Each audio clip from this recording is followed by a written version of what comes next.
नमस्कार, बहुत स्वागत है आप सभी का आप सभी के पसंदीदा कार्यक्रम मसला में, और मैं हूं आपके साथ ज्योति। लोकसभा चुनाव का बिगुल बजने के बाद से बचे हुए 3 चरणों के लिए घमासान और तेज हो चुका है। राजनीतिक पार्टियों का प्रचार पर फोकस और ज्यादा बढ़ गया है और हरियाणा में तो पार्टियों ने जैसे अपनी जी जान लगा दी है। करनाल में प्रचार के दौरान मुख्यमंत्री नायब सिंह सैनी ने कांग्रेस पर हमला बोला और कहा कि बीजेपी पर फूट का आरोप लगाने वाले खुद की चिंता करें, क्योंकि बीजेपी का संगठन 24 कैरेट शुद्ध सोने जैसा है। यहां पर वो आम आदमी पार्टी पर भी निशाना साधने से नहीं चूके। लेकिन उधर जेजेपी नेता दुष्यंत चौटाला प्रदेश में बीजेपी और कांग्रेस नेताओं की साठगांठ बता रहे हैं और कह रहे हैं कि भूपेंद्र हुड्डा की मिलीभगत के चलते करनाल में कमजोर प्रत्याशी उतारा गया है ताकि मनोहर लाल को इसका फायदा मिल सके, और इसके बदले भाजपा नेताओं ने भी कांग्रेस से अंदरूनी गठजोड़ करते हुए प्रधानमंत्री की रैली रोहतक में ना रखवा करके गोहाना में रखवाई है ताकि दीपेंद्र हुड्डा को इसका फायदा मिल सके। कारण साफ है कि भाजपा की नजर दीपेंद्र हुड्डा की जीत के बाद राज्यसभा की सीट पर है। तो वहीं दूसरी तरफ इस बीच जेजेपी विधायकों के लगातार आ रहे पार्टी विरोधी बयान के चलते पार्टी ने बड़ा एक्शन लिया है, जिससे अब 2 विधायक नरवाना से रामनिवास सुरजाखेड़ा और बरवाला से विधायक जोगीराम सिहाग की मुश्किलें बढ़ गई हैं, क्योंकि जननायक जनता पार्टी ने इन 2 बागी विधायकों की सदस्यता रद्द करने को लेकर के याचिका लगाई है और पार्टी कार्यालय के सचिव रणधीर सिंह ने विधानसभा स्पीकर के समक्ष ये याचिका लगाई है। दरअसल विधायक रामनिवास सुरजाखेड़ा पूर्व सीएम मनोहर लाल के नामांकन में शामिल हुए थे, तो वहीं जोगीराम सिहाग भी हिसार सीट से बीजेपी प्रत्याशी रणजीत सिंह चौटाला के पक्ष में चुनाव प्रचार कर रहे हैं और इसी से नाराज होकर के अब पार्टी दोनों के खिलाफ एक्शन लेने में लगी हुई है। हालांकि इससे पहले भी पार्टी इन्हें 2-3 बार नोटिस भेज चुकी है और देवेंद्र बबली को भी नोटिस दिया गया है। लेकिन इन सबके बीच सबसे बड़ा सवाल यह बनता है कि क्या पार्टी का यह एक्शन विधायकों की मुश्किलें बढ़ाएगा? क्या दोनों की सदस्यता रद्द होगी या फिर जेजेपी के विधायक ऐसे ही पार्टी में रहते हुए बीजेपी को सपोर्ट करते रहेंगे?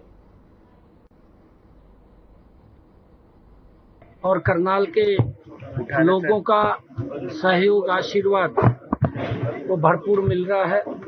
25 मई को जब वोटिंग होगी, करनाल के लोग बड़ी संख्या के अंदर बाहर निकल करके इस डबल इंजन सरकार के प्रति अपना वोट देंगे।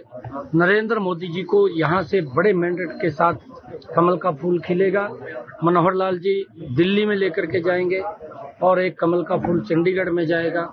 भारी लोगों के अंदर उत्साह भी है। सरकार ने जो काम किए हैं, गरीब के मजबूती के लिए काम किया है, किसान के लिए काम किया है, महिलाओं के लिए काम किया है, युवाओं के लिए काम किया है। नरेंद्र मोदी जी के नेतृत्व में ये देश आगे बढ़ सकता है। ये कांग्रेस या राहुल के नेतृत्व में देश आगे नहीं बढ़ सकता। ये हुड्डा साहब तो वैसे हाथ पैर मार रहे हैं क्योंकि दल के अंदर जिंदा रहना है और इस कारण से वो आते हैं, परंतु लोग इनकी नीतियों को, इनके विचारों को वो लाइक नहीं कर रहे। मोदी जी की नीतियों को, विचारों को लोग अप्रिशिएट कर रहे हैं। 7 दिन बचे हैं और आज इस घड़ी में आपकी रोहतक लोकसभा के प्रचार में हम आए हैं और लगभग आधा दर्जन गांव में जो जन समर्थन दिखा है, मैं मानता हूं रोहतक की जनता मन बना रही है कि एक आम घर के बच्चे को, रविंदर को ऐतिहासिक वोटों से वो अपना सांसद चुनकर पार्लियामेंट में अपनी आवाज बनाकर भेजे। ये राष्ट्रीय पार्टियों के गूंगे बहरे सांसद बनकर नहीं, जो राष्ट्रीय मुद्दों में प्रदेश की अपने कॉन्स्टिट्यूएंसी के हित की बात बोलनी छोड़ जाते हैं, बल्कि ऐसे को चुनकर भेजे जो असलियत में हरियाणा प्रदेश की रोहतक लोकसभा की लड़ाई लड़ता है। और जिस अपार जन समर्थन के साथ आज स्वागत हुआ, चाहे वो छारा हो, पूछी हो, चाहे हसनपुर हो, मैं मानता हूं कि एक बदलाव के मन में हरियाणा की जनता है। आधार तो ये है कि उन्होंने स्टेज भी साझा करी है बीजेपी के कैंडिडेट्स की। जोगीराम जी ने रणजीत सिंह जी की करी है। अपने ऑफिस को ऊपर पोस्टर भी अपने उस फोटो के साथ उनकी अपील करी है वोटों की, और स्टेज भी साझा करी है और स्टेटमेंट भी दे रहे हैं उनके पक्ष में कि बीजेपी को वोट दें। और उधर से रामनिवास ने नरवाना में जो जनसभा हुई जिसमें मुख्यमंत्री भी थे, उसकी स्टेज साझा करी और लोगों से भाषण दे करके वोटों की अपील भी करी है। उसके अलावा सोशल मीडिया पे उनकी आ रही हैं काफी, और प्रिंट मीडिया पे आपके अखबारों में भी आ रही हैं। पिछले दिनों ये अपने चीफ मिनिस्टर से पानीपत में मिले हैं। तो इस करके इन चीजों को देखते हुए एंटी पार्टी एक्टिविटीज के लिए हमने नोटिस दिया, उनका कोई रिप्लाई दिया नहीं। तो इसलिए हम 10th शेड्यूल जो है एंटी डिफेक्शन लॉ का, उसके पैराग्राफ 21A के तहत हमने स्पीकर साहब के पास अपील डाली है।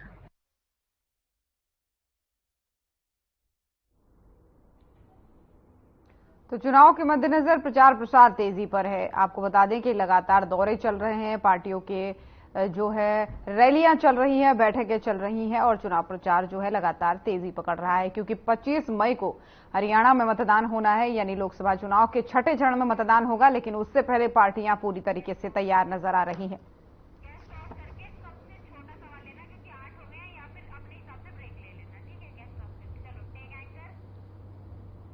और इन्हीं सब तमाम मुद्दों पर आज भी करेंगे चर्चा। चर्चा के लिए मेहमानों का पैनल हमारे साथ जुड़ चुका है। सबसे पहले परिचय उनका आपसे करवा दूं। राकेश शर्मा जी, प्रवक्ता बीजेपी हमारे साथ जुड़ चुके हैं। वहीं नीरज गुप्ता जी, प्रवक्ता कांग्रेस हमारे साथ जुड़ चुके हैं। अमनदीप केसरी जी, इनेलो प्रवक्ता हमारे साथ जुड़ चुके हैं। और मेघराज यादव जी, प्रवक्ता जेजेपी हमारे साथ जुड़ चुके हैं। आप सभी मेहमानों का बहुत बहुत स्वागत है। पहला सवाल राकेश जी आप इससे लेना चाहूंगी। जेजेपी वाले वही जेजेपी वाले जो कुछ पहले तक आपके सरकार का हिस्सा थे, आज भले ही अलग हो गए, लेकिन इनके बगावती सुर अब ज्यादा तेज हो रहे हैं। बड़ी बात कही दुष्यंत चौटाला ने। उन्होंने कहा कि कांग्रेस और बीजेपी की साठगांठ है लोकसभा चुनाव के मद्देनजर। उन्होंने बहुत अच्छे से गुणागणित को समझाया। उन्होंने कहा है कि रोहतक से दीपेंद्र हुड्डा को जिताना चाहते हैं, इसलिए प्रधानमंत्री जी वहां रैली करने नहीं आ रहे हैं, बल्कि उनकी रैली को दूसरी जगह करवाया गया है। और उधर वो कहते हैं कि जब जीत जाएंगे दीपेंद्र हुड्डा तो वहां की राज्यसभा सीट पर बीजेपी की नजर है। देखिए ज्योति जी, बड़ी हास्यास्पद बात है। कांग्रेस से बीजेपी की साठगांठ, यह कैसा वक्तव्य दुष्यंत जी, जो अभी पिछले मेरे ख्याल से 2 महीने पहले भी हमारी सरकार का हिस्सा भी थे। राकेश जी, ये संभव है? राकेश जी, मेरी आवाज आप तक आ रही है? मेरी आवाज आप तक पहुंच पा रही है? ठीक है, मैं लौटूंगी, फिर आपको बीच में टोकूंगी। इससे बढ़िया कि पहले ब्रेक ले लूं फिर लौटूंगी। तो यहां पर रुकेंगे एक छोटे से ब्रेक के लिए, जल्द हाजिर होंगे।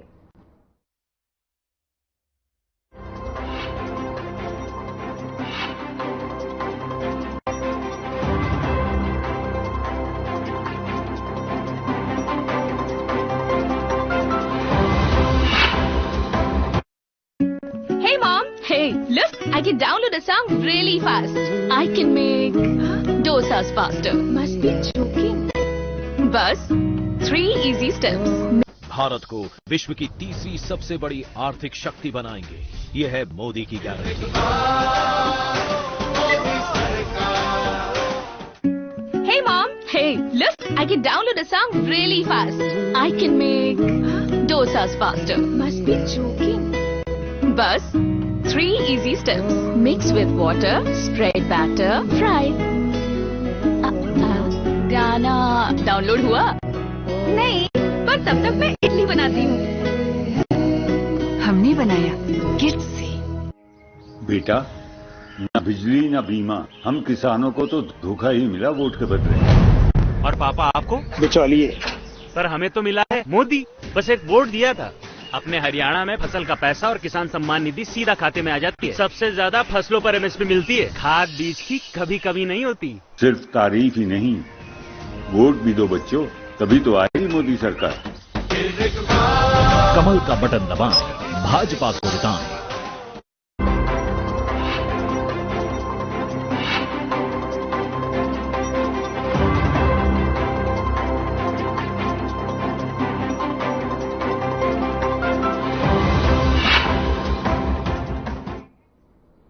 और ब्रेक के बाद एक बार फिर से स्वागत है आप सभी का। चर्चा भी जारी है, मेहमान भी हमारे साथ बने हुए हैं। राकेश जी, आपको बीच में रोका था, कितना सही आप इस बयान को मानते हैं, इनके गुणागणित को? जवाब दीजिए अपना। इससे ज्योति जी, इससे ज्यादा हास्यास्पद बयान हो नहीं सकता। दुष्यंत जी ने किस सोच के साथ ये बयान दिया है मुझे समझ में नहीं आ रहा। वो वैसे तो बड़े समझदार व्यक्ति हैं, परंतु इस बयान को मेरे ख्याल से जो जिसमें थोड़ी सी भी पॉलिटिकल सोच है खारिज करेगा। और इस बयान के ऊपर चर्चा करना, ये भी मेरे को लगता नहीं कि इस बयान पे भी चर्चा की जानी चाहिए। ये बात कह देना कि भारतीय जनता पार्टी की कांग्रेस से साठगांठ है, इससे बड़ी हास्यास्पद बात हो नहीं सकती। नहीं, वो लगातार इस बात को कहते हुए आए हैं राकेश जी। वो ये कहते हैं कि जांच का डर है हुड्डा साहब को, इसलिए उनकी पहले से ही साठगांठ है। ये एक बार नहीं, दो बार नहीं, कई बार इस बात को कहते हुए आए हैं। और यहाँ तक कि इनेलो वाले भी इस बात को बोलते हैं कि वो सिर्फ अपने बेटे को जिताना चाहते हैं, इसलिए उनका प्रचार पर भी फोकस उसी जगह पर है। जिस बात का कोई सिर और पैर नहीं हो, जिस बात का कोई अर्थ नहीं हो, जिसको एक आम जो थोड़ी बहुत भी पॉलिटिकल समझ जो रखता है, उसको पता है क्या ये संभव है, ये पॉसिबल है। और ये आरोप लगाना, ये इससे बड़ी मतलब हास्यास्पद स्थिति हो नहीं सकती। ये जो आज आप कह रहे हैं कि इनेलो भी लगाती है, जेजेपी भी लगाती है। आज जो हरियाणा में जेजेपी और इनेलो की जो हालत है, एक दूसरे को खाने को दौड़ रहे हैं। चाचा कहता है मैं भतीजे को नहीं जानता कौन दुष्यंत है, दुष्यंत जी कुछ और कहते हैं। वो सोच रहे हैं कि मैं इनका चश्मा खोस लूं, वो सोच रहे हैं कि मैं इनकी चाबी खोस लूं। इनकी स्थिति तो देखे ना हरियाणा की राजनीति में आज क्या है। ये एक दूसरे को टारगेट कर रहे हैं। और ये उसी बीच कहते हैं कि भाजपा की और कांग्रेस की साठगांठ है। चलिए ठीक है। अमनदीप केसरी जी बने हुए। अमनदीप जी, ठीक है। राकेश जी, आपकी आवाज नहीं पहुंच पा रही है, रोकूंगी आपको। ठीक है राकेश जी, लौटूंगी फिर चर्चा करूंगी। आपकी आवाज नहीं पहुंच पा रही है, आपकी आवाज सही करवा रहे हैं राकेश जी। अगर मेरी आवाज आप तक पहुंच पा रही हो तो आपकी आवाज सही करवा रहे हैं, आपकी आवाज नहीं पहुंच पा रही है। अमनदीप जी हमारे साथ बने हुए हैं। अमनदीप जी, ये कहते हैं कि इस सवाल पर चर्चा करना भी जरूरी नहीं है। जैसा कि मैंने कहा कि इनेलो भी बार बार ये आरोप लगाती है कि सांठगांठ है और रोहतक सीट पर फोकस है हुड्डा साहब का। वो चाहते हैं कि वहां से बेटा जीत जाए और इस पर फोकस है। ये जेजेपी भी कह रही है, ये इनेलो भी कह रही है। तो क्या आपको लगता है ये चर्चा का विषय नहीं है? क्या आपको लगता है कि ये बात झूठ है, या आपको कितनी सच्चाई इस बात पर लगती है?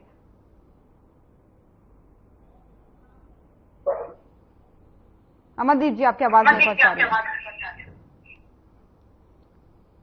तकनीकी खामी के कारण आपकी आवाज नहीं आ पा रही है। आपकी आवाज सही कराने का प्रयास करेंगे। खैर, रोकूंगी आपको यहां पर, क्योंकि आपकी आवाज बिल्कुल भी मुझ तक नहीं पहुंच पा रही है। नीरज जी हमारे साथ बने हुए। नीरज जी, मेरी आवाज आप तक पहुंच पा रही है? आपको मेरी आवाज आ रही है? जी। सवाल वही कि जेजेपी बड़ा आरोप लगा रही है, बड़ी सांठगांठ है बीजेपी की और कांग्रेस की। यहां तक उन्होंने कह दिया कि प्रधानमंत्री जी की रैली को भी जानबूझ करके रोहतक में नहीं रखवा गया है, क्योंकि वहां से जो है दीपेंद्र हुड्डा साहब को जिताना चाह रहे हैं, और जब वो वहां से जीत जाएंगे तो फिर राज्यसभा सीट पर जो है नजर है बीजेपी की। देखिए, आज ये जसपा पार्टी के जो उप मुख्यमंत्री, पूर्व मुख्यमंत्री दुष्यंत चौटाला स्टेटमेंट है, बड़ा हास्यास्पद स्टेटमेंट है। जब तक तो आप उनके साथ सरकार बना रहे थे, तब तो बीजेपी कांग्रेस की कोई साठगांठ नहीं थी। अब आपने छोड़ दिया तो हमारी साठगांठ हो गई। मैं से पूछना चाहूंगा, हमारी जो इनसे कभी साठगांठ हो नहीं सकती, क्योंकि दो विचारधारा की लड़ाई है। बीजेपी हमेशा धर्म की राजनीति करती है, हम राजनीति करते हैं विकास के मुद्दे पे। तो हमारा तो इनसे कभी दूर हो नहीं सकता, कभी भी पास तो दूर, हम के पास जाना भी नहीं फटकेंगे। तो ये तो बेकार की बातें हैं। ये तो जसपा वालों को ज्यादा पता हुआ कि किसकी साठगांठ है, तो मैं जात पे ज्यादा चर्चा नहीं कर पाऊंगा। हमारा चुनाव की तरफ ध्यान है, हमारी पूरी पार्टी चुनाव की तरफ ध्यान है, चुनाव पे लगी पड़ी है, क्योंकि अब थोड़े दिन बचे हैं। हम अपनी पूरी ताकत लगा रहे हैं कि इंडिया गठबंधन जीते। अब ये तो जस्ट वाले ज्यादा बताएंगे किसके साथ गांठ है गांठ नहीं। हो सकता है इनको ज्यादा पता हो, क्योंकि इनके साथ सरकार में रहे हैं ये बीजेपी साथ। तो जब तक तो इनको 4.5 साल में कोई साठगांठ हमारी नजर नहीं आई। लेकिन आज जैसे अलग हो गए तो हमारी साठगांठ नजर आ गई इनको। वो एक और बड़ी बात कह रहे हैं नीरज जी। वो कह रहे हैं कि किसानों का चोला पहन करके हमारा विरोध क्षेत्र में कांग्रेस कर रही है। देखिए, ऐसा कुछ नहीं है, हम किसी का विरोध नहीं कर रहे। हम तो हमेशा किसानों के साथ है, किसानों के साथ रहेंगे। अगर ऐसी बात है तो हमारी साठगांठ है। सुनिए नीरज जी, आप सवाल को नहीं समझ पाए। जैसा आप बीते दिनों कहते आ रहे थे कि गांव में विरोध हो रहा है जेजेपी का, लोग घुसने नहीं दे रहे हैं गांव में, तो उसका जवाब देते हुए उन्होंने ये बात कही है कि किसानों का चोला पहन करके ये कांग्रेस के ही लोग हैं जो हमारा विरोध कर रहे हैं। ऐसा कुछ नहीं है, जनता विरोध कर रही है तो आप जाके देख लो। अब ये तो सब जगह कहेंगे हमारी आदमी है, कल को हम ये बात कहते थे इनके आदमी हमारा विरोध कर रहे हैं, ये कोई बात नहीं है। जनता सब देख रही है। लेकिन मैं जसपा वालों से कहूंगा, अगर आपको बीजेपी कांग्रेस साठगांठ लगती है तो आप तो हमें समर्थन देने को तैयार हो, तो आप हमें समर्थन क्यों दे रहे हो कि सरकार बना लो, हम अपना समर्थन दे देंगे। अगर आपको ऐसा लगता है बीजेपी कांग्रेस साथ है तो आपको समर्थन ही देना चाहिए। आप हरियाणा की जनता देखो ना, हरियाणा की जनता के हित की बात करो। मैं हरियाणा के जनता के हित की बात करूंगा। कांग्रेस मजबूती से चुनाव लड़ रही है, सिर्फ एक बेबुनियाद बात है इस पर चर्चा करना भी बेकार की बात है, टाइम खराब करने वाली बात है। ये कोई मुद्दा नहीं है, मुद्दा है विकास का, बेरोजगारी का, महंगाई का। उस पर चर्चा हो तो हम इनको मुंह तोड़ जवाब देने को तैयार हैं। चलिए ठीक है। मेघराज जी, मेरी आवाज आप तक पहुंच पा रही है? आपकी आवाज मुझ तक नहीं पहुंच पा रही। मेघराज जी, आप मुझे सुन पा रहे हैं? हाँ, मैं सुन पा रहा हूँ। ठीक है। सवाल मेरा यह है कि इस बात को सिरे से खारिज बीजेपी भी कर रही है, कांग्रेस भी कर रही है कि हमारी कोई साठगांठ नहीं है, लेकिन कैसे लगता है जेजेपी को कि इन दोनों की साठगांठ है, कि जबकि कांग्रेस वाले कहते हैं कि आपकी साठगांठ बीजेपी वालों के साथ है? बिल्कुल, मैं बताना चाहूंगा कि अगर अब हम पिछले 10 साल पीछे जाके देखते हैं, 10 साल से अभी तक, मैं आपसे कहना चाहूंगा, आप ये देखिए कि बीजेपी के अंदर इवन अब की बार भी जो 6 कैंडिडेट है कांग्रेस के, और ये बहुत ही स्पष्ट है कि जो बीजेपी का हरियाणा में आधार है वो कांग्रेस पार्टी है। इस कांग्रेस पार्टी के जो नेता थे वो सारे बीजेपी में चले गए, और चले नहीं गए। अब की बार जो इलेक्शन आया, तो चाहे वो इलेक्शन में कैंडिडेट को डिले करने का हो, चाहे कमजोर कैंडिडेट, चाहे करनाल हो, चाहे कहीं और हो। आप देखिए, चाहे गुड़गांव की बात करूं मैं आपको, गुड़गांव में भी भारी कैंडिडेट को उतारने का काम जो किया गया है, कहीं ना कहीं इनडायरेक्ट वे में बीजेपी को सपोर्ट करने का काम किया जा रहा है। और अभी मेरे साथी बोल रहे थे कि भाई 4.5 नहीं, नीरज जी आप ये देखिए कि पिछले 10 साल के अंदर अगर बीजेपी का स्ट्रॉन्ग बेस अगर बन पाया है तो कांग्रेस की वजह से बन पाया है। आज कांग्रेस की सारे जो जितने अच्छे नेता थे, बड़े नेता थे, वो सारे बीजेपी ने, चाहे वो ईडी से या सीआईडी के डर से लेके अपने पास रख लिए हैं, और आज वो मजबूत पार्टी बनकर हरियाणा में उभर के आया है पिछले 10 साल में। और वहीं कांग्रेस जो आज विपक्ष का काम नहीं कर पाई पिछले 10 साल में, हम जो पार्टी के साथ में थे या आज अलग है, हम पक्ष में थे, अपने मुद्दों के आधार पे थे, अपने मैनिफेस्टो के आधार पे, हमने मुद्दों के आधार पे लड़ाई लड़ी। ठीक है मेघराज जी, रोकूंगी आपको, यहाँ पर रोकूंगी, लौटूंगी आपके पास। यहाँ पे ब्रेक का वक्त हो चला है, जल्द लौटूंगी। तो यहाँ पे रुकेंगे एक छोटे से ब्रेक के लिए, जल्द हाजिर होंगे।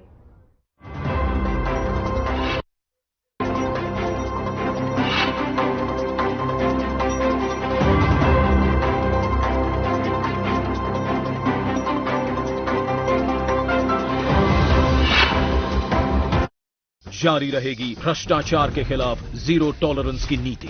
ये है मोदी की guarantee. Hey mom, hey, look, I can download a song really fast. I can make dosas faster. Must be joking. Bus, 3 easy steps. Mix with water, spread batter, fry. गाना डाउनलोड हुआ? नहीं, पर तब तक मैं इडली बनाती हूँ। हमने बनाया किट से। हमारे जमाने में बेटी जन्मे तो मातम होता था, पर हमारे समय तो हरियाणा में बेटी बचाने वाला है, उसे पढ़ाने वाला है, उसकी दिन रात रक्षा करने वाला है, और तो और उसका ब्याह करवाने वाला तक बैठा है। नसीब वाली हो सब, तुम्हें वोट के बदले मोदी मिला। तारीफ ही करती रहोगी या जाकर वोट भी डालोगी मोदी को? जा रहे दादी, जा रहे। अरे मुझे भी तो ले चल। कमल का बटन दबाएं, भाजपा को जिताएं।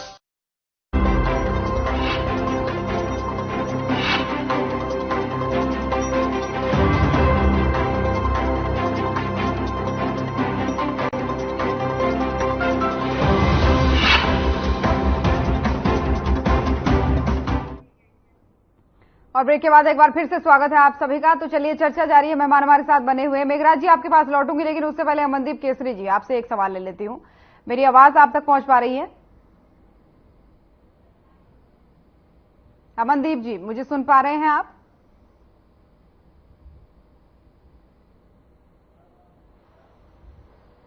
ठीक है अमनदीप जी, लौटूंगी आपके पास। मेघराज जी वापस आप ही के पास आना चाहूंगी। आप मुझे सुन पा रहे हैं? हाँ जी, मैं सुन पा रहा हूं। आपकी बात पूरी नहीं हो पाई थी, आपको मैंने बीच में टोका था, अपनी बात रखिए। जी, मैं ये कहना चाहता हूँ कि आप देखिए पिछले 10 सालों से अगर हरियाणा में कांग्रेस का जो बीजेपी का बेस है वो कांग्रेस आधारित रहा है। आज से आप 10 साल पहले की अगर बात करेंगे तो कांग्रेस के जो कद्दावर नेता थे, चाहे वो वहां से अगर आप बात करते हो वीरेंद्र सिंह जी होते, यहाँ से राविंद्रजीत सिंह होते, आप अगर उधर से बात करोगे तो ये आपका जितने भी कांग्रेस के नेता थे वो सारे के सारे बीजेपी को ज्वाइन किया था। और आज जब ये वाला इलेक्शन हो रहा है, आज 5 साल पिछले 10 साल के बाद अभी जो रिसेंट इलेक्शन हो रहा है, लेकिन मेघराज जी आप जो कह रहे हैं मैं समझ जरूर पा रही हूँ, लेकिन बड़ी बात तो ये है ना, जो बीजेपी ये बार बार दावा कर रही है कि भाई हम दोबारा 10 सीटें जीतेंगे, दोबारा 10 सीटें जीतेंगे, आपको एक भी सीट देने को पार्टी तैयार नहीं हुई और आप उसी को कह रहे हैं कि उसकी साठगांठ है कि वहां से रोहतक से दीपेंद्र साहब जीत जाए। ऐसा कैसे संभव हो सकता है? आपको सीट न देनी पड़े, आपका गठबंधन तक टूट गया। देखिए, हमारा जो गठबंधन था वो मैनिफेस्टो के आधार पे था, हमारा कॉमन मिनिमम प्रोग्राम के तहत गठबंधन था। हमारी जेजेपी पार्टी ने बीजेपी से कोई विलय नहीं किया था। हम अपने मुद्दों के आधारित पार्टी के साथ जो है संगठन में काम कर रहे थे। सीट तो मांग रहे थे ना, सीट तो मांग रहे थे ना, विपक्ष में हम बड़े अच्छे से निभा रहे हैं। और जहां तक बात आती है कि 10 की 10 सीटें जीतेंगे, तो आप ये देखिए, चाहे वो 400 पार का नारा हो, आज वो बिल्कुल गायब हो गया है। आज हरियाणा के अंदर माननीय मुख्य प्रधानमंत्री जी की रैलियों का दौर जो बोला जा रहा है कि हरियाणा में रैली करेंगे, उसमें आप देखिए कांग्रेस का किस तरह सपोर्ट करने की कोशिश की जा रही है। चलिए ठीक है मेघराज जी आपकी बात को समझ रही हूँ, लेकिन टोकूंगी आपको, यहाँ पर लौटूंगी आपके पास, लेकिन अमनदीप केसरी जी से दोबारा जुड़ने का प्रयास करें। अमनदीप जी मेरी आवाज आप तक पहुंच पा रही है? आपकी आवाज ज्योति जी पहले भी आ रही थी, आपको मेरी आवाज आ रही है? हाँ चलिए ठीक है, तकनीकी खामी थी, अब ठीक हो चुकी है। सवाल मेरा यह है कि जेजेपी कहती है साठगांठ है कांग्रेस और बीजेपी की, कांग्रेस कहती है जेजेपी बीजेपी की साठगांठ है। आप इस पर क्या सोचते हैं? क्योंकि ये कह रहे हैं कि भाई अंदरूनी गठजोड़ हो गई, यानी अंदरूनी एक समझौता तय हो गया है कि भाई हमें आप रोहतक सीट दे दो, दीपेंद्र हुड्डा को जिता दो, उसके बाद से हम जो है राज्यसभा सीट पर बीजेपी वालों की नजर है, और इसी के तहत प्रधानमंत्री की रैली नहीं करवाई जा रही है वहां पर। तो इनेलो इसको इन सब पे क्या सोचती है? जी ज्योति जी, इसमें जो थोड़ी बात क्लियर करने वाली बात यह है कि कांग्रेस की जगह आप भूपेंद्र हुड्डा का शब्द प्रयोग करें। कांग्रेस नहीं, भूपेंद्र सिंह हुड्डा की भारतीय जनता पार्टी के साथ सेटिंग है, हरियाणा भाजपा के साथ। और वही भूपेंद्र सिंह हुड्डा जिन्होंने कांग्रेस की लाइन से अलग जाकर 370 का समर्थन किया था। ये वही भूपेंद्र सिंह हुड्डा है जिन्होंने शाही कांड 2016 में कांग्रेस कैंडिडेट आर.के. आनंद को हरा करके जी न्यूज के सुभाष चंद्रा को एमपी बनाया था। ये वही भूपेंद्र सिंह हुड्डा हैं जिनके लड़के दीपेंद्र हुड्डा के खिलाफ भारतीय जनता पार्टी ने राज्यसभा में कोई कैंडिडेट ही नहीं खड़ा किया था। ये तो वही भूपेंद्र सिंह हुड्डा है। तो क्या ये हुड्डा कांग्रेस से अलग हैं? कांग्रेस से अलग है हुड्डा? हरियाणा के अंदर बात कर रहा हूं, हरियाणा के अंदर भूपेंद्र सिंह हुड्डा बिल्कुल। अगर भूपेंद्र सिंह हुड्डा ये वो शख्स है जो कांग्रेस पे एक जबरदस्ती का दबाव बना करके राजनीति कर रहे हैं और जीता जाता उदाहरण है हरियाणा कांग्रेस के अंदर। लगातार आपके चैनल पिछले 20 दिन यही दिखाते रहे थे कि कांग्रेस की टिकटें डिक्लेयर नहीं हो रही, क्योंकि भूपेंद्र सिंह हुड्डा का प्रेशर था कि अगर तो मेरी बात मानोगे वरना तो मैं खिलाफ जाऊंगा। और भूपेंद्र सिंह हुड्डा ये वही है। क्यों सह रही है फिर हरियाणा में? आपको क्या लगता है दबाव क्यों सहन कर रही है कांग्रेस? ये वो कांग्रेस वाले बताएंगे, ये कांग्रेस की हाईकमान बताएगी किस वजह से क्या दबाव है। लेकिन ये वही भूपेंद्र सिंह हुड्डा है जो विधानसभा के अंदर जितने भी विधानसभा के 4.5 साल में सेशन हुए हैं, उनकी बिजनेस एडवाइजरी कमेटी के अंदर जो भारतीय जनता पार्टी कहती थी वैसा साइन करके आ जाते थे। साइन अगर सेशन लंबा खींचने की बजाय वो 2-2 दिन, 1-1 दिन के सेशन पे भी साइन करके आए, उन्होंने कोई विरोध नहीं किया। यहां तक कि भारतीय जनता पार्टी ने उनके एक विधायक को उठा करके विधानसभा सत्र के दौरान अंदर भी कर दिया। भूपेंद्र सिंह हुड्डा ने चू तक नहीं की। भूपेंद्र सिंह हुड्डा यही है। आप ये सीधा साधा अनुमान लगाइए कि जो कांग्रेस की टिकटों का बंदरबांट हरियाणा प्रदेश में हुआ, जिस एक यंग लड़के को करनाल के साथ, वो करनाल का रहने वाला भी नहीं है, मनोहर लाल खट्टर को फ्री पास दिया गया, वो किस लिए दिया गया? वो कोई करनाल का रहने वाला नहीं, आज तक वो कोई एमसी का चुनाव नहीं लड़ा, और कांग्रेस जैसी पार्टी से सीधा वो जो है सांसद का चुनाव लड़ रहा है। तो ये किसके कहने पे हुआ? ये कौन दबाव बना रहा है? और गुड़गांव की सीट देख लीजिए, भिवानी महेंद्रगढ़ की सीट देख लीजिए, आप मैं कहां गिनवाऊं। ये बात भूपेंद्र सिंह हुड्डा जी जो है मनोहर लाल खट्टर के साथ जो सेटिंग करे बैठे हैं, केवल मात्र भूपेंद्र सिंह हुड्डा का एक ही निशाना है। वो तो सार्वजनिक मंचों में भी कह चुके हैं कि केवल दीपेंद्र हुड्डा का भविष्य सुरक्षित करना है। उस दीपेंद्र हुड्डा का जिनका कोई राजनीतिक इंटरेस्ट नहीं था, जब तक भूपेंद्र सिंह हुड्डा मुख्यमंत्री नहीं बन जाते फिर उनको नौकरी छुड़वा करके फिर राजनीति में लाया जाता है। इस प्रकार से जो हरियाणा के लोगों के साथ लगातार धोखा हो रहा है और एक विपक्ष के नाम पर यह दिखाया जा रहा है, क्योंकि हरियाणा प्रदेश के अंदर जनता पूरी तरह से त्रस्त है भारतीय जनता पार्टी की नीतियों से और इनसे मुक्ति पाना चाहती है हर हालत में। तो हालात आज हरियाणा प्रदेश के अंदर है कि जनता को मौका चाहिए तो वो मौका लोकसभा चुनाव में है, लेकिन जिस प्रकार का कांग्रेस पार्टी विपक्षी दल होने का जो लोगों के सामने विकल्प पेश करना चाहिए था वो निराशाजनक है। तो उससे निराश हुए हैं बिल्कुल। जो आप एक और ज्योति जी बड़ी बात बता दूं कि 9 कांग्रेस की टिकटें और 10वीं अगर ये मान के चले आम आदमी पार्टी की, 9 के 9 कांग्रेस के जो टिकटें बांटी गई हैं तो उन्होंने आवेदन ही नहीं किया था टिकट लेने के लिए। 9 के 9 कैंडिडेट मीडिया के सामने, चाहे फरीदाबाद के कैंडिडेट हो, अंबाला के कैंडिडेट हो, चाहे कुमारी शैलजा खुद हो, उन्होंने आवेदन नहीं किया। अमनदीप जी ये तो बार बार कह रहे थे हमारे पास इतने आवेदन आए, उतने आवेदन आए, हम अभी छटनी कर रहे हैं, हम अभी देख रहे हैं। वो पब्लिक डोमेन में है। आप इनसे नीरज गुप्ता जी से आवेदन की लिस्ट ले, आप मुझे जो सजा देंगे मैं मानूंगा। अगर 9 के 9 कैंडिडेटों के नाम हो उस आवेदन में, सजा देने वाले हम कोई नहीं होते हैं, उसके लिए कानून की व्यवस्था है, जो अपराधी होगा उसको सजा मिलेगी। ये यहाँ पर सजा देने वाली कोई बात नहीं है। खैर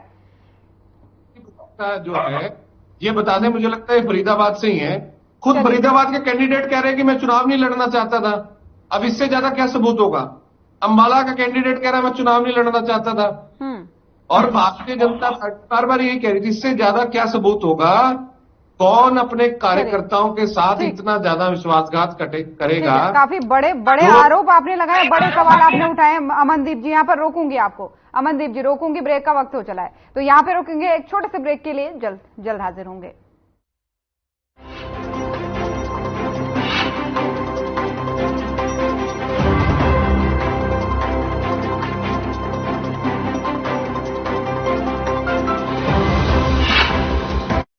किसानों को जारी रहेगी 6,000 रुपए की Samman Nidhi.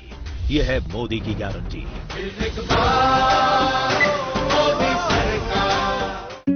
Hey mom, hey, look, I can download a song really fast. I can make dosas faster. Must be joking. Bus, 3 easy steps. Mix with water, spread batter, fry.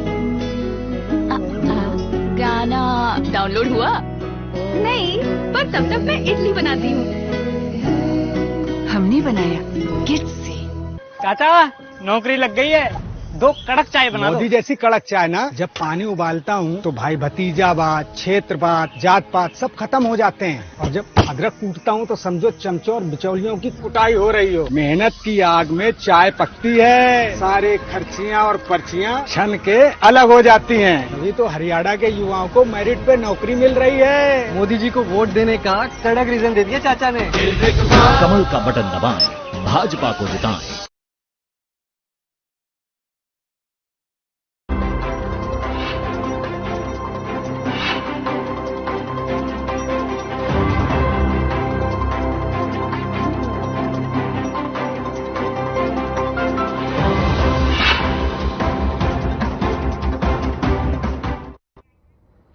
तो ब्रेक के बाद एक बार फिर से स्वागत है आप सभी का। चलिए चर्चा में आगे बढ़ेंगे। मेहमान हमारे साथ बने हुए हैं। नीरज जी, बड़े आरोप लग रहे हैं कि दबाव बन रहा है हरियाणा में, हुड्डा साहब दबाव बना रहे हैं। वो तो यहां तक कह रहे हैं अमनदीप जी कि आप कांग्रेस मत कहिए, हुड्डा साहब कहिए। तो ये दबाव क्यों बन रहा है अगर बन रहा है? और वो तो यहां तक इतनी बड़ी बात उन्होंने कह दी कि टिकट के लिए तो आवेदन ही नहीं किया था जिन प्रत्याशियों को मैदान में उतारा है। देखिए, मुझे बड़ी खुशी है कि अमनदीप जी को हमारी कांग्रेस पार्टी में इतनी दिलचस्पी है। शायद ये इतनी दिलचस्पी अपनी पार्टी में दिखाते ना तो आज पार्टी के 2 फाड़ ना होते।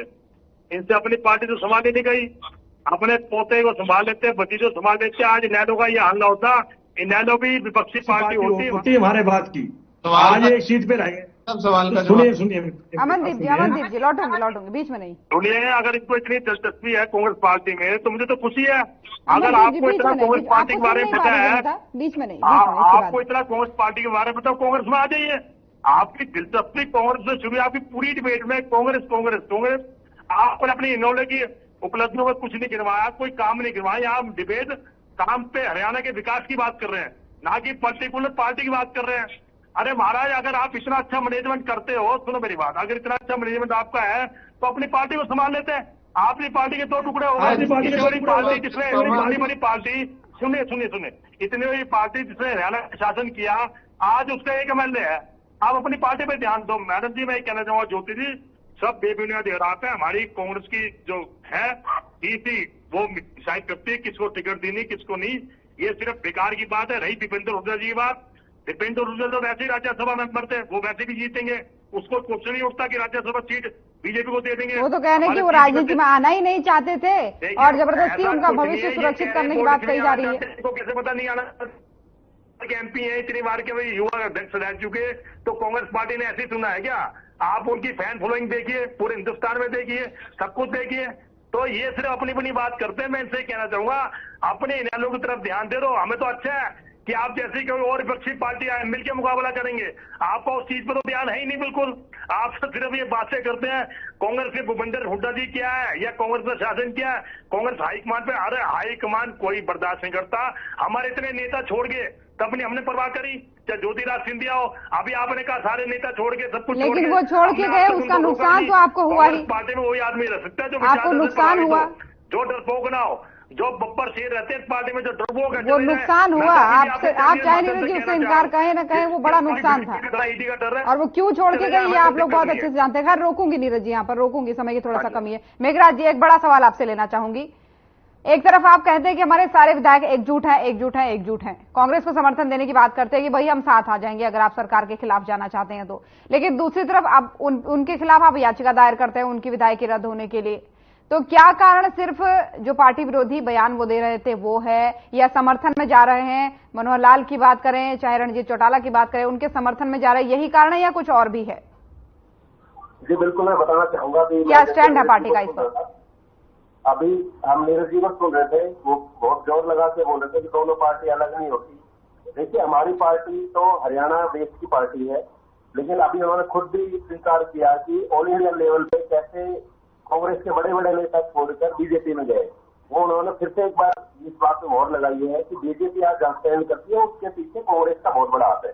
वो सिर्फ हरियाणा में ही पर पूरे भारत की अगर हम बात करते हैं तो उसमें भी उसका बहुत बड़ा योगदान है। साथ में जो शीर्ष नेतृत्व की बात करते हैं वो भी देखिए, अपनी खुद की सीट, हमें जो इतने पुरानी सीट थी वो छोड़कर चले गए वहां से, और फिर कहते हैं कि नहीं जी हम मजबूती से इलेक्शन लड़ रहे हैं। हरियाणा की बात करते हो आप, हरियाणा में आके देख लीजिए एक एक कैंडिडेट किस तरह से उतारा गया है, चाहे इनेलो हो चाहे जेजेपी हो। इसमें 2 फाड़ की बात करते हैं, 2 फाड़ नहीं हुई है, परिवार है। वो ठीक है, वो हमेशा बोलते हैं, इसका जवाब आप हमेशा देते हैं। मेन मुद्दे पे आइए ना, मेन मुद्दे पे आइए। ये जोगीराम सिहाग, देवेंद्र बबली, इन लोगों की जो बात हो रही है उन पे, उस मुद्दे पे आइए ना।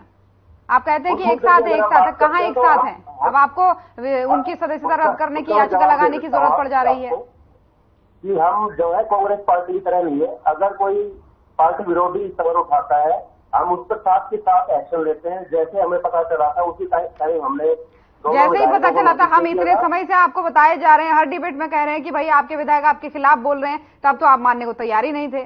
आप कह रहे थे कि ऐसा कुछ नहीं है, एकजुटता है, एकता है, सब कुछ है। क्या है, न्यूज पेपर की कटिंग हो, वो सब का आधार हमने रखे और उसका जो है अपना विधानसभा स्पीकर को हमने पूरा लिखा है। उससे पहले हमने उनको नोटिस भी दिया था।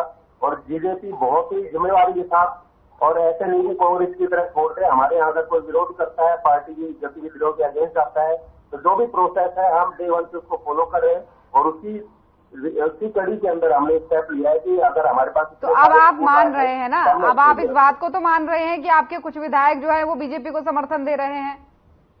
देखिए, अब वो किसको समर्थन देते हैं, किस पार्टी में जाते हैं, वो हमारी पार्टी के बाद अगर उनका विधायक जो है पद से इस्तीफा जाएगा, जो भी कार्रवाई होगी एज पर कॉन्स्टिट्यूशन वो होगा, उसके बाद जाके जाइए और दिखाइए। वो जेजेपी के चुनाव पर लड़के आए थे और बार बार पब्लिक के अंदर जाकर कहते हैं कि हमारे देश पे जेजेपी है, तो पता चल जाएगा उनको भी कितना है।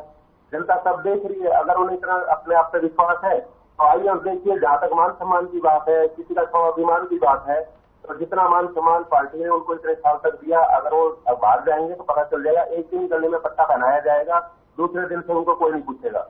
और ये एक नहीं, जो भी छोड़े गए है कि हमारे 4.5 साल की पार्टी है, हमारा शीर्ष नेतृत्व तो बार बार एक बात कहता है कि इलेक्शन का टाइम है, लोग आएंगे जाएंगे। लेकिन अच्छी बात यह है कि कुछ ऐसे लोग जा रहे हैं जिन्हें शायद जाना ही चाहिए था पार्टी से भी, जुड़ जाएंगे तभी हमारा जो युवा नेतृत्व है, 35 साल के हमारे डिप्टी सीएम साहब है, उनके साथ उनकी विचारधारा, जो देवीलाल की विचारधारा के साथ जो जुड़े लोग हैं, वो आज भी पार्टी के साथ मजबूती के साथ खड़े हैं। जो विरोध में है या किसी को पार्टी का होते हुए अगर दूसरी पार्टी को सपोर्ट करता है, हम उसके अगेंस्ट एक्शन लेने में पीछे नहीं हटेंगे। मैं फिर से कहना चाहूंगा कि जेजेपी एक ऐसी पार्टी है जो चाहे पक्ष में हो और विपक्ष में हो, अपना फर्ज अच्छे से निभाना जानती है और निभा रही है। और एक और बड़ा सवाल आपके लिए है यहाँ पर, लेकिन रोकूंगी आपको, समय की थोड़ा सा कमी है। राकेश जी, कुछ विधायक हैं, हम पहले से कहते आ रहे हैं इस बात को, जो जेजेपी के हैं, बार बार बीजेपी को समर्थन कर रहे हैं, और ये बात बीजेपी की तरफ से भी बार बार कही जा रही थी। जब अल्पमत वाला मुद्दा उठा था उस समय भी बार बार कही जा रही थी कि भाई आप अपने विधायकों तो बचा लो, वो हमारी तरफ आ रहे हैं। लेकिन आप भी ये कह रहे हैं, पहले तो ये मानने को तैयार नहीं थे जेजेपी वाले, आप मान रहे हैं कि कुछ विधायक हैं जो पार्टी विरोधी गतिविधि कर रहे हैं। तो बीजेपी की तरफ उनका आना क्यों है? क्या मुद्दा आपको लगता है, क्या वजह आपको लगती है, और बीजेपी उनके खिलाफ, मतलब उनको लेकर के क्या स्टैंड रखती है जो बीजेपी की तरफ आ रहे हैं? ज्योति जी, पहले तो जो आज आपका जो डिबेट का मुख्य मुद्दा था कि दुष्यंत जी ने कहा कि बीजेपी और कांग्रेस के साथ साथ मेरी जननायक जनता पार्टी से बड़ी सहानुभूति है इस विषय को लेकर। अब जिस पार्टी का प्रदेश अध्यक्ष पार्टी छोड़ दे, जिसके बड़े बड़े नेता पार्टी छोड़ के चले जाए, 10 में से आधे से ज्यादा विधायक पार्टी के विरोध में रहें, तो उनके यहाँ से ऐसी स्टेटमेंट की अपेक्षा रहेगी, क्योंकि हालात ठीक नहीं है। पार्टी के प्रदेश अध्यक्ष चले गए, आधे से ज्यादा विधायक इनके साथ नहीं है। और पहले दिन से जब सरकार को ये बार बार जेजेपी कह रही थी कि अल्पमत में है, हुड्डा जी को ये चिट्ठी लिखने को तैयार थे, हुड्डा जी कह रहे थे हमें चिट्ठी लिख कर दो, ये बोले हम चिट्ठी लिख कर दे देंगे। और हमने उस दिन भी कहा था कि हमने जब नायब सिंह सैनी जी मुख्यमंत्री बने थे, हमने बहुमत सिद्ध करके दिखाया था। और उससे पहले हुड्डा जी ने नो कॉन्फिडेंस मोशन लेकर के आए थे और उनको मुंह की खानी पड़ी थी। तो 2 बार जब भारतीय जनता पार्टी ने, हमने कहा था कि हमारी मजबूत सरकार है, और इनकी तो पहले दिन से मैं कह रहा हूं कि इनके विधायक जो हैं भारतीय जनता पार्टी के संपर्क में, और सिर्फ संपर्क में नहीं है, हमारे लोकसभा प्रत्याशियों के समर्थन में कार्यक्रम कर रहे हैं। तो पूरा हरियाणा देख रहा है। आज जो ये लोग इस बात को आप वो मानने लगे हैं, इस बात को आप वो मानने लगे। राकेश जी सुनिए, तो रोकूंगी यहाँ पर, थोड़ा सा ब्रेक लेना है, उसके बाद लौटूंगी। तो यहाँ पे रुकेंगे एक छोटे से ब्रेक के लिए, जल्द हाजिर होंगे।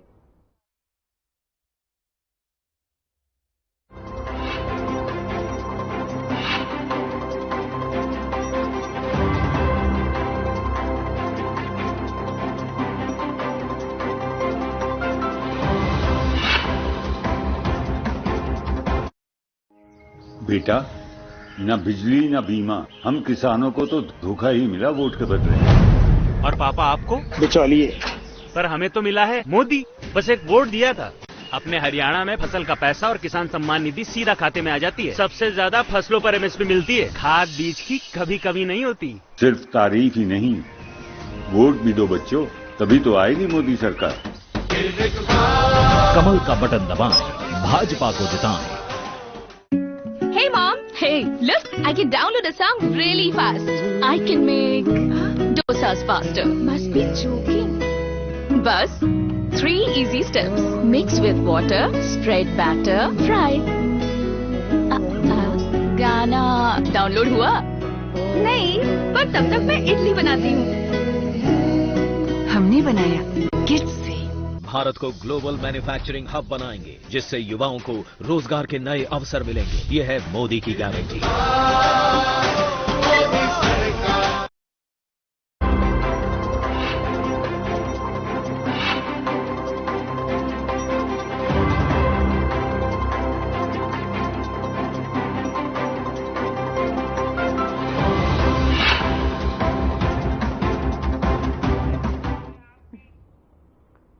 ब्रेक के बाद एक बार फिर से स्वागत है आप सभी का। तो चलिए चर्चा में आगे बढ़ते हैं। काफी इंटरेस्टिंग ये डिबेट हो चुकी है। राकेश जी, आपको बीच में टोका था, एक तो उसके लिए माफी चाहूंगी, लेकिन एक और बड़ा सवाल मेरा आपसे है। जैसा कि लगातार जो है इनेलो और जेजेपी कह रहे हैं कि कमजोर प्रत्याशी उतारे हैं, जानबूझ करके उतारे हैं, कमजोर प्रत्याशी उतारे हैं, तो क्या बीजेपी कांग्रेस के प्रत्याशियों को कमजोर रूप से देखती है, या फिर जो प्रत्याशी उतारे हैं कांग्रेस ने, उसके ऊपर आपका पॉइंट ऑफ व्यू क्या है? क्योंकि बार बार कमजोर प्रत्याशी कहा जा रहा है।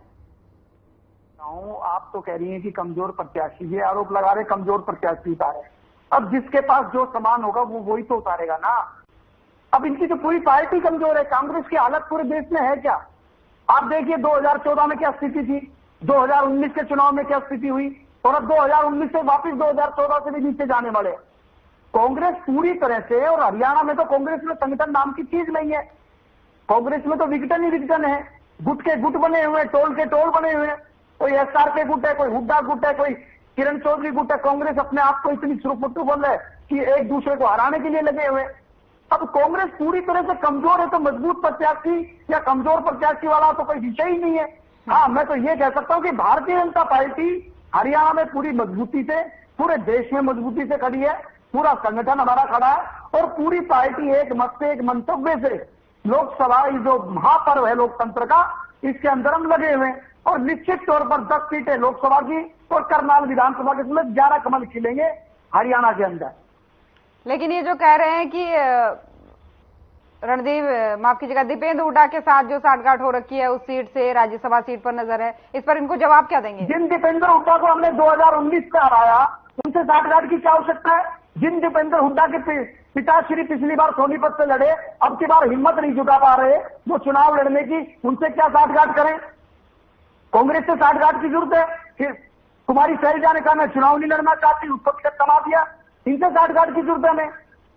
जो खुद से कमजोर हैं, जिनकी हालात ठीक नहीं है, जिनके घर में इतने झगड़े हैं, एक दूसरे के कार्यकर्ता एक दूसरे को रोड पर पीट रहे हैं, प्रभारी को धमकी देनी पड़ रही है कि अगर आप लोगों ने ठीक से काम नहीं किया तो विधानसभा में आपका टिकट कट जाएगा। जिस पार्टी की स्थिति ये हो, सिर्फ फुटबॉल हो, बड़े बड़े नेता आपस में झगड़ रहे हो, इनके कार्यकर्ता रोड पर झगड़ रहे हो, पर प्रभारी को धमकी देनी पड़ रही हो, उनके साथ साठगांठ की आवश्यकता है क्या? चलिए ठीक है, नीरज जी बने हुए, नीरज जी से जवाब ले लेती हूँ, रोकूंगी आपको। ठीक है राकेश जी रोकूंगी आपको। ठीक है, रोकूंगी आपको। नीरज जी, इन्होंने कहा कि जरूरत ही नहीं है। बेबुनियाद आरोप लगा रहे हैं। सुनिए साठगांठ का आरोप तो जजपा ने लगाया, हमारी तो साठगांठ इनसे वैसे भी नहीं हो सकती, क्योंकि ये धर्म की राजनीति करते हैं, विकास की बात करते हैं। रही 2014 से महाराज, हमने तो 55 साल राज करा है, उसके बाद हमारा थोड़ा बहुत एंटी कमर्शियल ये हाल हुआ है। आप तो 10 साल में बिखर जाओगे महाराज। 2014 से 2019 में विधानसभा की स्थिति क्या थी और 2019 से 24 से विधानसभा की स्थिति क्या हुई? 40 से सिमट गए महाराज। जज्बा का सहारा लेना पड़ा आपको, जज्बा का। इसलिए इस बात को छोड़ो, आप पे समान किया है, समान तो हम पे इतना है, तभी तो आप हमारा समान लेते हो महाराज। आपकी पार्टी तो 2 सीटों की पार्टी थी, आप पे तो कुछ था ही नहीं महाराज। आप तो 2 सीटों की पार्टी थी, आपके पास सरकार पहली बार बनी है महाराज। आप तो कभी इन्होंने से गठबंधन करते थे, हमारी दुकान में समान है, तभी तो आप खरीद के ले गए। अगर हमारी दुकान में समान न होता तो परिवार की समान तभी गांधी परिवार की महिला मंडल करते हो, MP हमारे हैं 10 में से, उसको नहीं बोलोगे है। नवीन जिंदल को ले गए, नवीन जिंदल आपके प्राइम मिनिस्टर मोदी जी कहा करते थे 30,000 करोड़ का कोयला चोर है, कोयला चोर है भाई। 30,000 करोड़ ठीक है, राकेश जी, ठीक है, मैं आपको समझ दूंगी, दोबारा दूंगी समझ। एक बार सुन लीजिए, ठीक है, ऐसे समझ नहीं आएगा ना, समझ नहीं आएगा, मैं समझ नहीं पाऊंगी। राकेश जी रोकूंगी, नीरज जी अपनी बात रखिए। मैं आपसे कहना चाह रहा हूँ, ये भाई साहब कह रहे हैं ना हमारी पार्टी में समान नहीं है। अरे समान तो आप हमारा खरीदने को तैयार बैठे हो, चाहे ईडी के दर से, चाहे CBI के दर से। अगर हमारी पार्टी का समान इतना खराब है, समान नहीं है, तो आप खरीदते क्यों? 6 MP हमारे जो आपकी लिस्ट है, हमारे आदमी है वो सारे, पूरे हिंदुस्तान में आधे से ज्यादा आपकी जितने भी 300 MP है, 272 है, 303 है, उसमें लगाओ कांग्रेस से कितने MP है? महाराज हमारे समान के भरोसे आपकी सरकार चल रही है। जिस दिन हमारा समान एमपी हो गया ना, फांसी हो गया, पलट के हम पे आ गया, आप फिर सत्ता से बाहर हो जाओगे, क्योंकि कांग्रेस सबसे बड़ी पार्टी है, कांग्रेस ने शासन करना सिखाया। आप पे था क्या? हरियाणा में 2 सीटों की पार्टी हुआ करते थे, आपने कभी इन्हों के साथ आपने गठबंधन करके सरकार बनाई, आप जटपा बनाई, कांग्रेस ने हमें हमेशा बहुमत की सरकार बनाई। तो आप अपना संगठन देखिए महाराज, हमारी कांग्रेस पार्टी मजबूती से चुनाव लड़ेगी। आप 11 सीट का नारा दे रहे हो, 11 सीट पार, 11 सीट पार। अरे आप 2-3 सीट का वही बहुत है, आप दिखा दूंगा आपको। कांग्रेस इलेक्शन के बाद डिबेट कर लेना मुझसे 4 जून के इसी चैनल पे। हरियाणा आपकी स्थिति क्या हो जाएगी महाराज? ये देश ने देख लिया, 400 पार के नारे की हवा निकल गई और हरियाणा में अब 10 पार की हवा निकल जाएगी। और मैं आपको बता रहा हूं, आप बुलबुल पर बैठ के जाओगे अंडोमान निकोबार, जैसे पहले कहते ना 75 पार यमुना पार, अब आप जाओगे अंडोमान निकोबार, क्योंकि आप जनता समझ चुकी है ना हरियाणा में विकास हुआ। हरियाणा में कोई मर गया था ना जिसे आपने लाठी ना मारी हो, चाहे आंगनबाड़ी हो, चाहे किसानकारी हो, और भ्रष्टाचारी आप बोलते हो दूसरी पार्टी को, तो मैं सभी पार्टी को आप भ्रष्टाचारी बोलते हैं। आपके प्राइम मिनिस्टर मोदी जी या परिवारवाद बोलते हैं, अपना भ्रष्टाचार देखे। नगर निगम घोटाला, फरीदाबाद का ऐसा घोटाला है मैडम, 1 मिनट, ऐसा घोटाला है, पूरे विश्व का ऐसा घोटाला है जिसमें काम हुआ नहीं, 200 करोड़ की पेमेंट हो गई। आप तो ऐसी ऐसी योजनाएं बनाते हो जिससे पूरा संसार हंसता है। अग्निवीर देख लो, ऐसी योजना है कि बेटे के सामने बाप रिटायर्ड होता है, हमेशा बेटे के सामने बाप रिटायर्ड होता है, बेटे को खुशी होती है, बेटा पार्टी देती है। आपने ऐसी योजना बनाई कि बाप के सामने बेटा रिटायर्ड हो जाएगा 1 साल बाद, क्या करेगा बेटा वो? तो महाराज आप हमें मत सिखाइए, ये जनता बताएगी आपको। ठीक है, ये वाकई जनता बताएगी कौन किसको रिटायर करेगा। खैर रोकूंगी। अमनदीप जी, बड़ा सवाल आपसे है, सबके अपने अपने दावे हैं, प्रधानमंत्री मोदी भी पहुंच रहे हैं वहां पर रैली के लिए, बीजेपी आश्वस्त दिख रही है कि भाई हम ही दोबारा सब सीटों पे जीतने वाले हैं, कांग्रेस कहती है कि नहीं इस बार बीजेपी का सफाया करेंगे, जेजेपी के अपने मुद्दे हैं। लेकिन इन सब से अलग हट करके इनेलो ऐसा क्या कर रही है कि जनता उसको चुने? इनेलो के ऐसे कौन से प्रयास हैं? ज्योति जी, हरियाणा के अंदर 4.5 साल के अंदर केवल मात्र इंडियन नेशनल लोकदल ही एक ऐसी पार्टी थी जिन्होंने जनता की आवाज को उठाया, और आपके टीवी चैनलों के माध्यम से, प्रिंट और इलेक्ट्रॉनिक मीडिया के माध्यम से आपने देखा, चाहे विधानसभा में बात हो चाहे सड़क पर बात हो, केवल मात्र इंडियन नेशनल लोकदल ही एक ऐसी पार्टी थी जिन्होंने मुद्दों को उठाया। और सबसे बड़ा जब किसान आंदोलन, पूरे विश्व का किसान आंदोलन इस तानाशाही सरकार के साथ, पूंजीपतिवाद की सरकार के खिलाफ जब चल रहा था, अभी कांग्रेस के मेरे साथी बड़ी बड़ी बातें कर रहे थे, हमारी इतनी बड़ी पार्टी है, इतने सांसद हैं, तो कहां मर गए थे आपके सांसद और पार्टी के विधायक? एक ने भी आवाज नहीं उठाई किसानों के हक में। इतना बड़ा आंदोलन केवल मात्र इंडियन नेशनल लोकदल के 5000 से ज्यादा विधायक और सांसद हैं देश के अंदर चुने हुए, एकमात्र आदमी ने इस्तीफा दिया उनके हक के अंदर। कहां चले गए थे ये? और भारतीय जनता पार्टी और मोदी की हठधर्मिता इतनी ज्यादा थी कि वो ये बार बार ये कह रहे थे कि जनता हमारे साथ है। लेकिन चौधरी अभय सिंह चौटाला जी ने इस्तीफा दिया और एलनाबाद का उपचुनाव हुआ, और एलनाबाद का उपचुनाव किसान आंदोलन का जनमत संग्रह था कि जनता मोदी के साथ है या किसानों के साथ है, किसानों के हक की आवाज उठा रही है। 2 नवंबर 2021 को एलनाबाद उपचुनाव का रिजल्ट आता है और भारतीय जनता पार्टी के मुंह पे करारा तमाचा लगता है। ठीक है अमनदीप जी, रोक रही हूँ आपको यहाँ पर ब्रेक का वक्त हो चला है, तो यहाँ पे रुकेंगे एक छोटे से ब्रेक के लिए, जल्द हाजिर होंगे।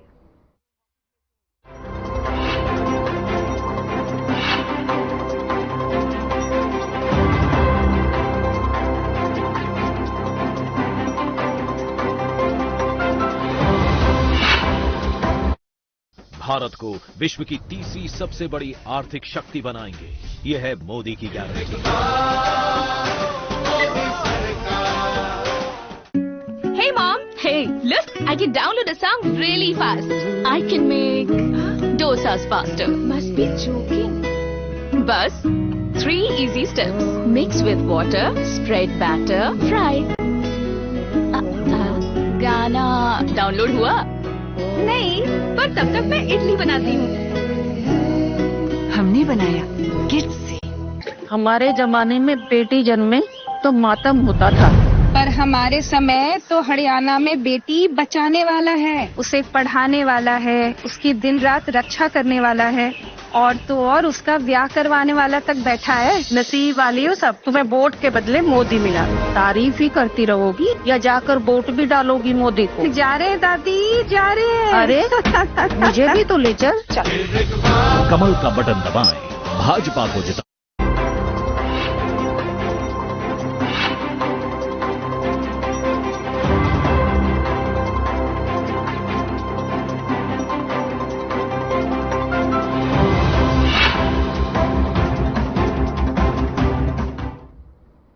तो ब्रेक के बाद एक बार फिर से स्वागत है आप सभी का। चलिए चर्चा में आगे बढ़ेंगे। मेहमान हमारे साथ बने हुए हैं। अमनदीप जी, अपनी बात को खत्म करते हुए एक छोटे से सवाल का जवाब और दीजिए, क्योंकि समय की अब कमी है।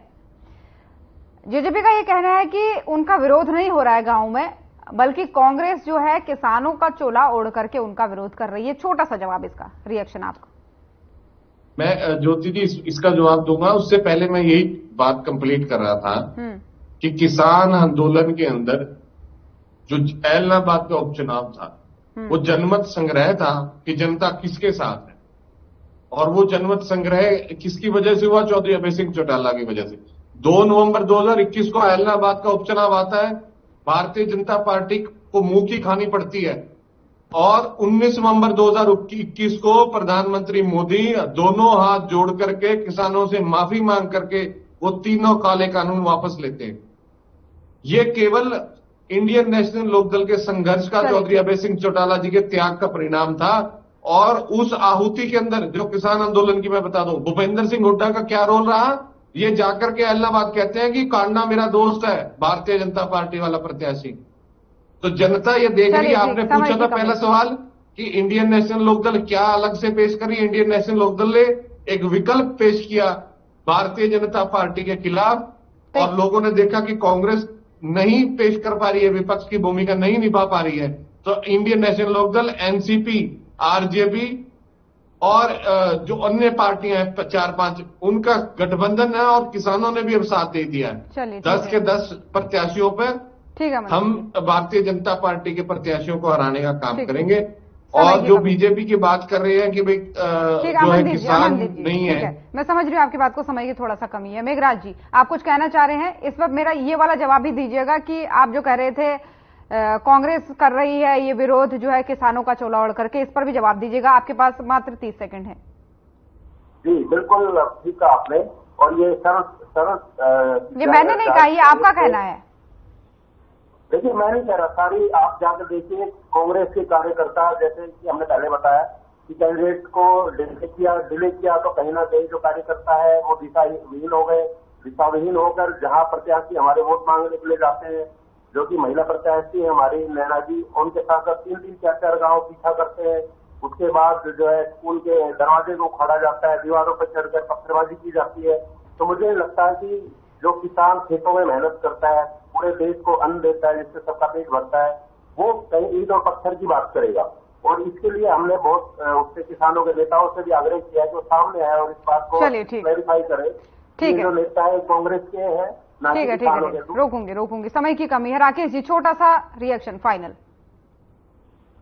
राकेश जी, छोटा सा फाइनल यही है, भारतीय जनता पार्टी अपने संगठन के बलबूते पर भारतीय जनता पार्टी पिछले 9.5 वर्षों में जो हरियाणा में विकास के नए आयाम स्थापित किए हैं, नरेंद्र मोदी जी के नेतृत्व में जो देश विकासशील देश, विकसित भारत की तरफ हम बढ़ रहे हैं, उन्हीं के दम पर और भारतीय जनता पार्टी के संगठन की जो शक्ति है, जो समर्पण भाव के साथ अपने कर्तव्य पथ पर बढ़ता है कार्यकर्ता, उस दम पर हम कहते हैं कि हरियाणा के अंदर 10 की 10 सीटें जीतेंगे।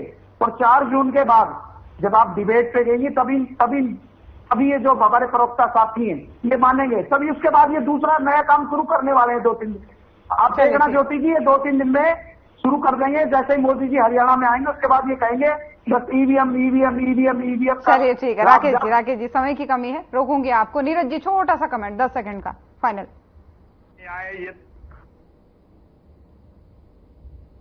नीरज जी, आवाज आ रही है?